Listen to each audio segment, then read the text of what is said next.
কি আশ্চর্য দেখুন, মা আমাকে নিজে আসতে বারণ করেছিল। ইনফ্যাক্ট মায়ের এই চিরকুটটা পাওয়ার পর আমার খুব খারাপ লেগেছিল। আমি ওই জন্য দাদাদের কাউকে ফোন করে জিজ্ঞাসাও করিনি। বলতে পারেন আমার একটু অভিমানও হয়েছিল। আপনারাও কেউ ফোন করে জানতে চাননি না যে আপনার বোনের সত্যি কোনো বিপদ হয়েছিল কিনা? আসলে মা নিজেই বেরোনোর সময় ফোন করতে বারণ করেছিল, বলেছিল তাতে নাকি গুঞ্জার বিপদ হতে পারে। মায়ের সৎকার করে আসার পর সকলের মুখে জানতে পারলাম যে কাল সন্ধ্যের পার্টিতে না আসার জন্য মা খুব দুঃখ পেয়েছিল। আর আজ সকাল থেকে আমরা ভাই বোনেরা একবারও বসে কোনো আলোচনাই করতে পারিনি, এদিক ওদিক ছুটে বেড়াতে হয়েছে। পরে আমাকে দাদাই বলল যে কাল সন্ধ্যের পার্টিতে না আসার জন্য মা নাকি খুব কষ্ট পেয়েছে। কিন্তু মিসেস মিত্র, বিশ্বাস করুন আমার এইখানেতেই ভীষণ অবাক লাগছিল। আমি তো জানি যে মা আমাকে এই পার্টিতে আসতে বারণ করেছিল, আর যেহেতু মা ফোন করতে বারণ করেছিল সেহেতু আমরা আর ফোনও করিনি। এটা শোনার পর থেকে আমার শুধু মনে হচ্ছে যে মায়ের মৃত্যুটা কি শুধুই অ্যাক্সিডেন্ট, নাকি এর পেছনে কোনো রহস্য রয়েছে।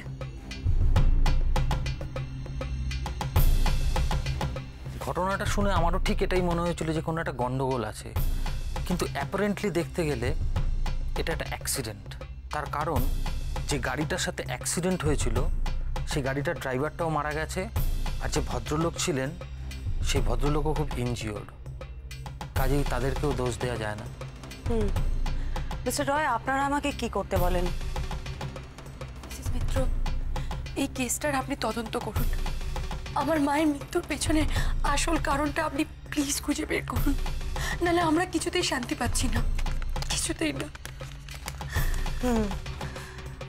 আপনার মা একটা ফোন কল পেয়ে মাঝরাতে গাড়ি নিয়ে বেরিয়ে যান। আচ্ছা, মিসেস রয়ের কি গাড়ি চালানোর অভ্যেস ছিল? মায়ের দুর্দান্ত হাত ছিল, বাবা নিজেই তো মাকে গাড়ি চালানো শিখিয়েছে। আর ইনফ্যাক্ট আমাদের সকলেরই হাতে খড়ি মায়ের হাতে। মা তো অনেক কটা র্যালিতেও পার্টিসিপেট করেছিল, অনেক সময় লং ড্রাইভেও বেরিয়ে পড়তো, কোনো ড্রাইভারও নিত না। ইনফ্যাক্ট বাবা তো বলতো মা নাকি বাবার থেকেও ভালো গাড়ি চালায়। আপনার বাবা কতদিন হলো মারা গেছেন?